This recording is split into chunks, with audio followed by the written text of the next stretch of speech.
Once again, it's yours truly, Ricovibes. This is New Music Tuesdays. We got a special guest on the line. She goes by the name of Queen. I'm going to call her Queen. Queen Nefatari. How are you? Welcome to the show.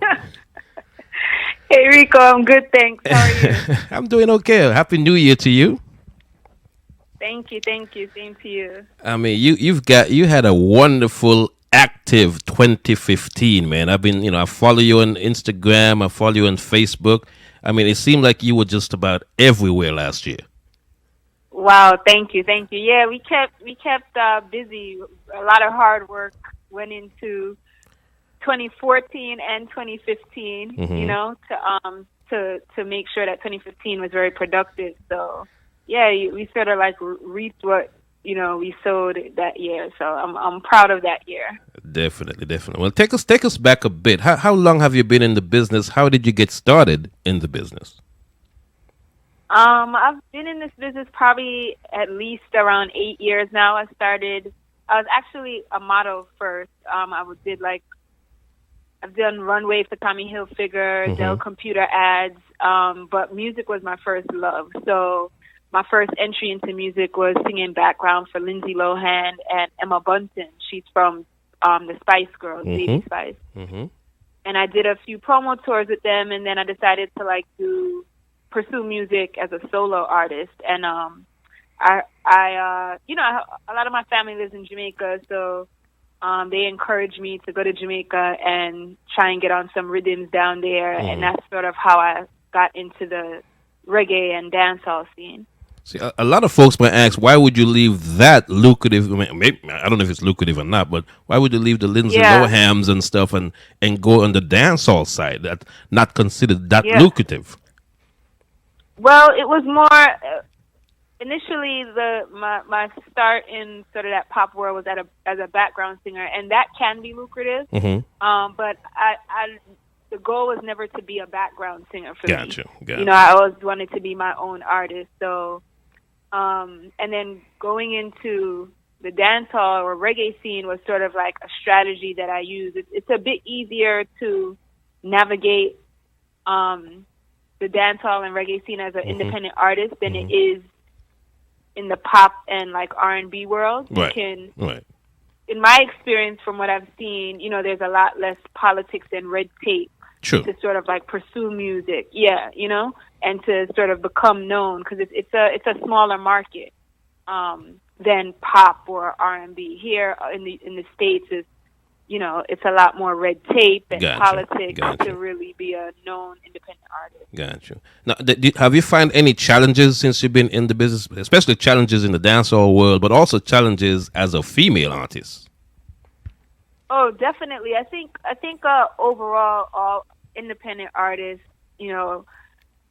face challenges pursuing music. Number one, trying to get people to even listen to your music, as a new artist, and then trying to get out of the bucket from an upcoming artist to just you're a known artist, Right.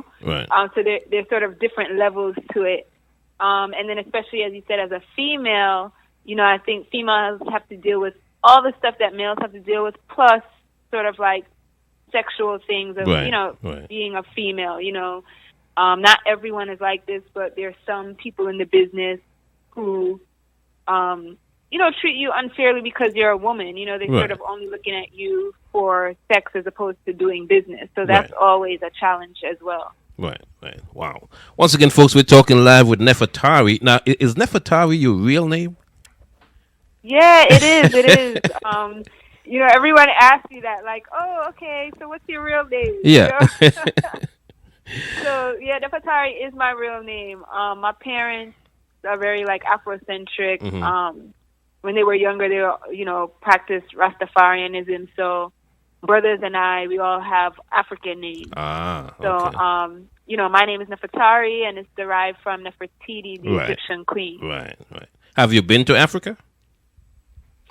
I went to the Ivory Coast, Morocco. Wonderful. Wow. Yeah. Now, fast forward, we saw the IRA Jam Radio Online Awards, and of all the female artists, man, I saw your name on there, and I was so proud of you. Congratulations. Thank you, thank you, thank you. That's an awesome recognition. I'm really happy about that as well. Right. And the company that you are amongst, that's incredible. I know. It's crazy. Like all of those women who are nominated, I look up to, and at one point I looked at them and was like, wow, how can I get there one Right. day? Definitely, especially like in a lane, So it's definitely an honor to even like be mentioned along with them, So Wow. very, very happy about that. Wow. Wow. And you recently had your first, and I can't believe it, but your first official birthday party. Yeah. I've never like kept a dance before any big birthday party. So, it's funny. Like in 2014, somebody was pushing me to do it, and I was like, no, I'm not ready. I don't really want to keep a party because there's a lot of pressure that comes with that. You know, right. Getting people there, making sure. Of course, you want your party to be a success. So then, as you said, like 2015 was very productive, and I just felt like confident, and I just wanted to celebrate like not only my birthday but just a lot of my achievements for the end of that year because my birthday is in December. So I just thought it was the right time, and it was a great success. I had Future Fambo came out, W Magnum, Cyclone, Gaza Prince. Those are some of my hosts, and just a lot of artists came and showed support and fans. Bobby Condas was there, and a lot of other artists too. Kappa, Skinny Rapture, Skip. Like I could go on and on. So it was an awesome feeling just to like have the support from my fellow artists as well as like fans who have supported me throughout the years and DJs who have supported me over the years. I mean, it was incredible because I kept saying to myself, does this woman ever sleep? I mean, every time I go on Instagram or Facebook, you at some, you're in some city in Connecticut, someplace in Brooklyn, Queens, Bronx. I'm like, does she ever sleep? She's going hard on this. I don't get a lot of sleep. Trust me, I do not get a lot of sleep. That is a fact. That is a fact. I do not get a lot of sleep. Wow, I'm just impressed with your work ethics, man. It's incredible. I mean, I commend you on that. Thank you. Thank you. I appreciate it. No problem. Yeah, but they say, what's the quote? When talent, it's like when hard work beats talent. So it's like there's this guy actually I follow.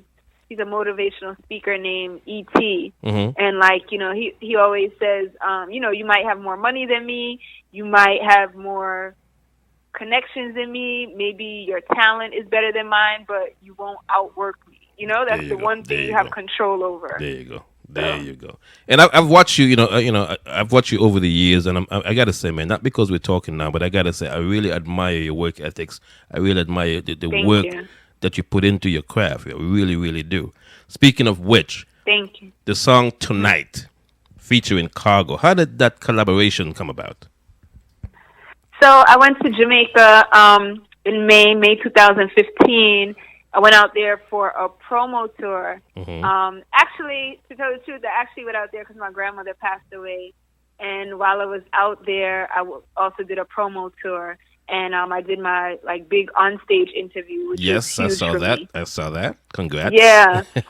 Thank you. You're welcome. So then I was at the studio there at Payday Studio, and Cargo happened to be there. And so at that time, I had a record buzzing called Rail Up in Jamaica. And so he had heard about the record, but, sometimes like he didn't know it was me that was singing it. So he realized, and he had like done his research, and he was like, yo, we should do a song together, So I was like, all right, cool. So I had left. But, a lot of people say that, especially like, Cargo is an artist that busts already. So people say stuff and it doesn't come to pass. Yeah. So I left. I went to onstage to do the interview. And when I came back to the studio, basically like his part was already done, recorded, everything. I couldn't believe it. I was just like, wow. And the song was hot. Yeah. I just had to put my parts down, and I did that, and the song came out hot. You sure did. It sure did. Wow. Yeah. Man. Once again, folks, we're talking live with Nefatari. Now, the new single, No Boy, Queen of Queens. Yes. Talk about that track. Well, So Queen of Queens came about because I had my party named Queen of Queens, and then the name just stuck. Like that little like slogan just stuck. Everybody just loved it, and people kept like hashtagging it Queen of Queens. So I was like, I should do like a song, like just like throw a buzzing song out there just for the street. I want to do like a little freestyle. So I was like, you know what? I want to call it Queen. I want it to be about what I was going through at the moment, because of course with success comes a lot of like negative stuff sometimes as well. So there was a bit of controversy going on. And I also wanted to rep where I was from and sort of give something for people to like sort of that represents me and tell them more about who I am. Right. So I was like, all right, I'm gonna do this song called Queen of Queens, and I picked the after party rhythm because the rhythm was already buzzing. Right. It's already buzzing, at the time, and it still is now. So I dropped it, and I dropped the song, and it's probably like the most, like, basically like the quickest song that has risen for me, yet. Like it's picking up very fast. Like, and part of that, is because of like the rhythm is hot already. But like, people, a lot of females just really love the song because it's sort of empowering for them. Like, saying, no girl, can I pun me, so. It definitely caught my attention, man. And you started off the year with a bang. You know what I'm saying? So thank you. Continued success to you. What do you have planned for the rest of the year in terms of Nefatari, the brand, your music, all that stuff? Yeah, so we are going to definitely do a music video, probably in the Queens or New York area for the song called Queen of Queens. I'm going to be going to Jamaica soon to do a video for Tonight, the song with Cargo. He's in Jamaica right now. So I'm going to be going there soon to do that video. And then we have a lot of things in the works too. Like, I'm working with a few producers, a producer in Germany. We're supposed to work on something together, a producer in England. So I definitely want to make Nefatari, a household name and expand into other markets, outside of the U.S. and really outside of New York. Like right now, my team and I were able to give me a good buzz going in the especially Queens area. Right. And New York. And so we just want to like expand into like, Miami, California, wherever, Europe. Gotcha. So that Nefatari can become a household name. Gotcha. Now, you've worked with Cargo, you've worked with other male counterparts. Have you worked with any female artists? And if not, who would you like to work with in terms of females? No, I haven't worked with any female artists before, actually. But, that's a good question. I mean, some female artists I love, like, I always say, some of the like the legends, like, Tanya Stevens. I love MIA. She's not reggae or dancehall, but I don't know if you know of her. Yeah, She's of course. Sort of like, yes, I do know of her. Yeah, so but she has that vibe. She always references, reggae and dancehall in her songs. Like it's influenced by that. So I love MIA. Yeah, well, I guess you can put together a wish list at some point. Yeah, definitely. And now when we listen to your music, you're kind of DJ, you kind of sing, Jay. How I don't want to put you in a box, but how do you categorize? Yeah, please don't.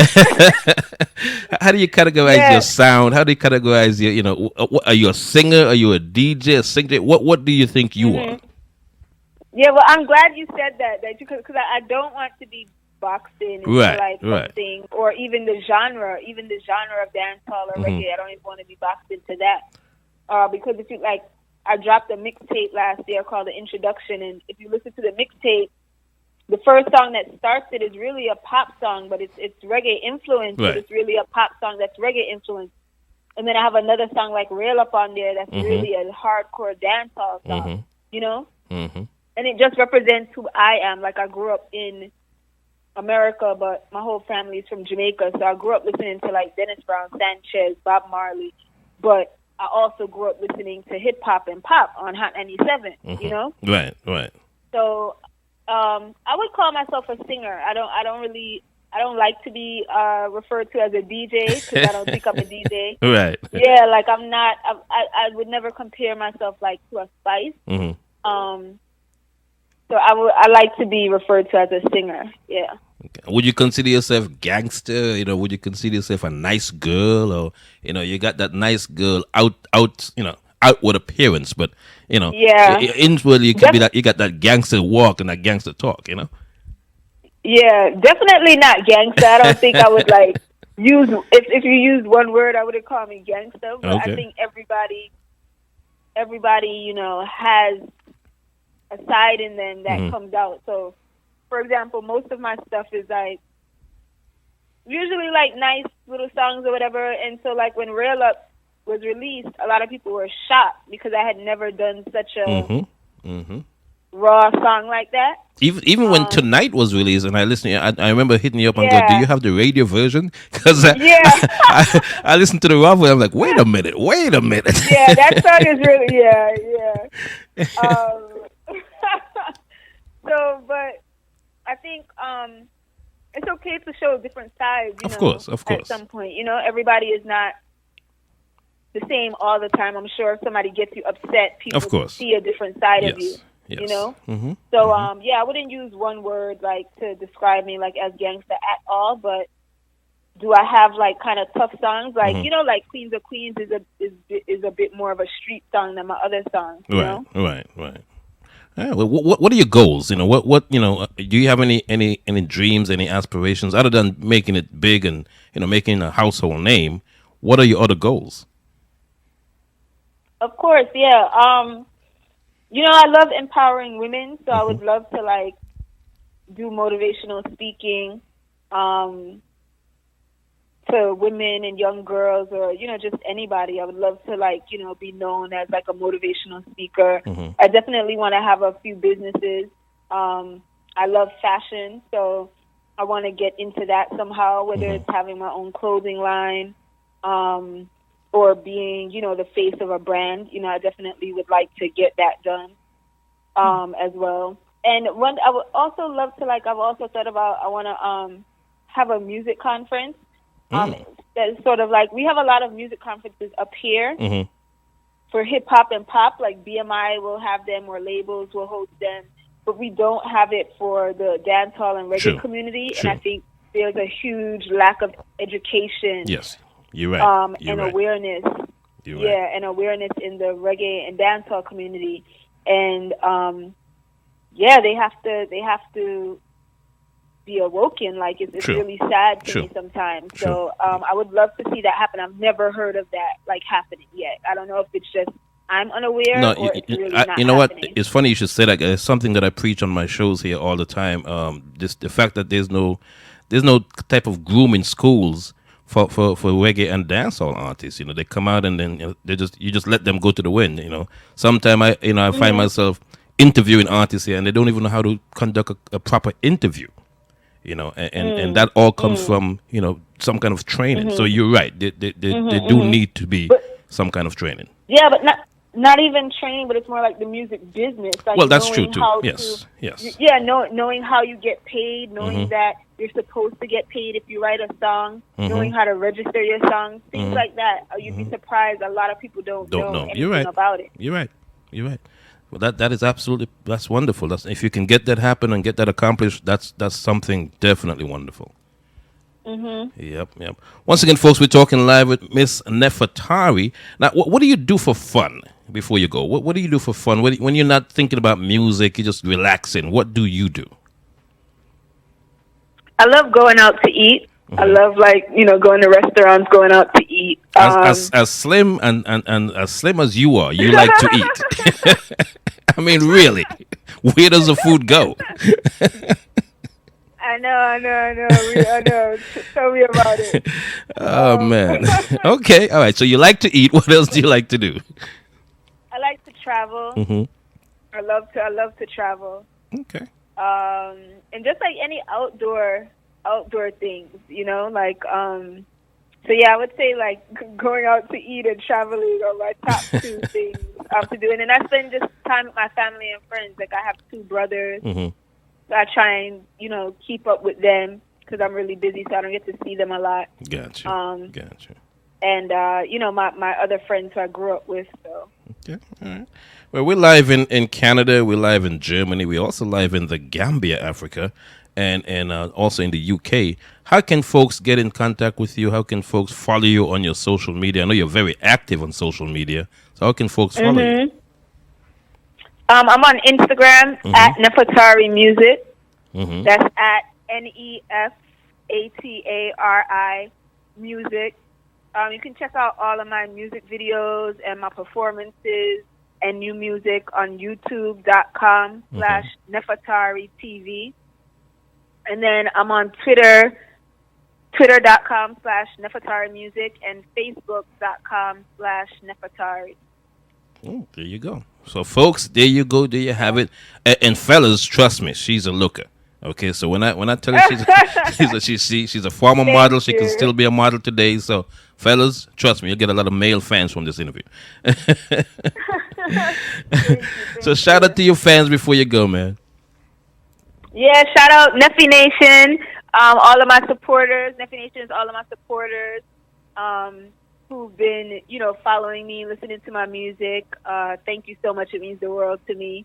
And definitely I want to encourage everyone to pursue your dreams because it's definitely possible. Anything is possible. There you go. There you go. And I want to wish you continued success for 2016 and beyond. And next year, I plan to be in New York, or rather this year, I plan to be in New York in December. So I'm going to just pop in on your party. And I know you're going to keep another party this year. Yes. I'm hoping so. I'm still trying to recover from the last one. I know I saw the pictures, man. It looked like you had fun, man. But that's a good thing. That's a good thing. That's just it's a birthday. You're supposed to have fun. Yeah, thank you. All right. It's been a pleasure talking to you, and we'll talk again real soon. All right. All right. Thanks a lot, Rico. All right. Bless up. Bye-bye. Bye.